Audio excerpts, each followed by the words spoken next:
We caught up with Senator Rand Paul of Kentucky here on the sidelines of FreedomFest in Las Vegas. We got a chance to ask him his thoughts on the U.S. dollar, how he plans to bolster it, and whether gold or a gold standard plays a role. You're an advocate of a stronger U.S. dollar, Senator Rand. Does gold or a gold standard play a role in that?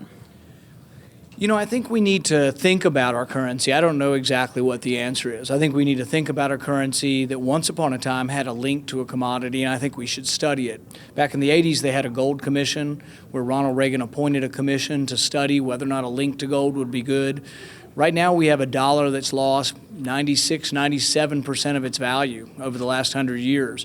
The Federal Reserve is supposed to keep the value of the dollar. That's what its job is, it's supposed to maintain the value of the dollar. They're not doing a very good job. So I think at the very least, we ought to have a commission to study whether or not a link to a commodity might be a good idea. On that note, to taper or not to taper, how would you tackle the issue of money printing? Well, what we need to do is I think we need to have a much more stable money supply. Bernanke has been expanding the money supply, I think, exponentially, and I think it's leading to an illusion. You know, we're trying to get out of a terrible recession, but the terrible recession in Nevada occurred because we did precisely that. We created a bunch of money. We told everybody, hey, you can buy a house and there are no restrictions anymore on what your down payment was. So I really blame what happened in Nevada on Harry Reid, his policies, Fannie Mae, Freddie Mac. All of the majority party up there, they love these government banks. It promoted a housing boom, but the bust comes from the boom.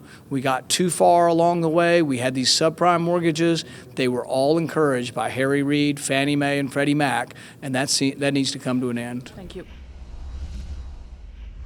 We hope you enjoyed our coverage of FreedomFest in Las Vegas. We'll be back next year. In the meantime, you can email us at newsfeedback@kitco.com or follow this conversation on Twitter at Daniela Cambone. Thanks for watching.